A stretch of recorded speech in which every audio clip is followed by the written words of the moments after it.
Il y a 3 ans, le 8 janvier 2023, j'ai fait une fausse couche. J'étais enceinte d'environ 2 mois et j'ai perdu le bébé. Je n'avais pas Dieu dans ma vie à l'époque. Il était là, mais je ne croyais pas en lui. J'ai quand même eu la chance de tomber sur une psychologue extraordinaire qui m'a beaucoup aidée. Et quelques mois plus tard, j'ai donc appris que j'étais enceinte de mon fils qui a aujourd'hui 2 ans.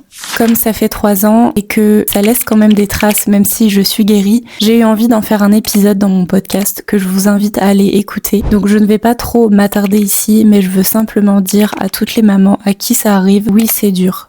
Vous avez le droit d'être triste, vous avez le droit d'être dévasté, effondré, de pleurer. C'est une perte grave, c'est une perte difficile et on n'en parle pas assez. Et c'est pour ça que je prends la parole aujourd'hui, parce que ce n'est pas rien. C'était pas juste un fœtus, c'était pas juste un embryon. Aujourd'hui, vous êtes peut-être dans l'attente de retomber enceinte, vous êtes peut-être en train de calculer vos cycles, de faire des tests de grossesse à la moindre occasion. Sachez que vous n'êtes pas seul et que je sais que c'est dur et qu'on est beaucoup de femmes à comprendre. Si vous croyez en Dieu, vous savez qu'il a un plan pour vous, vous savez que c'est selon sa volonté et vous savez que quelque chose de meilleur, quelque chose de bon vous attend. Faites-lui confiance, soyez patiente. Dieu peut vous apporter cette paix, cet amour, cette sérénité dont vous avez besoin. Et je sais que quand on est en plein dans la tristesse, dans le deuil, c'est très difficile. Et quand on regarde les choses plusieurs années après, on comprend tout le plan de Dieu.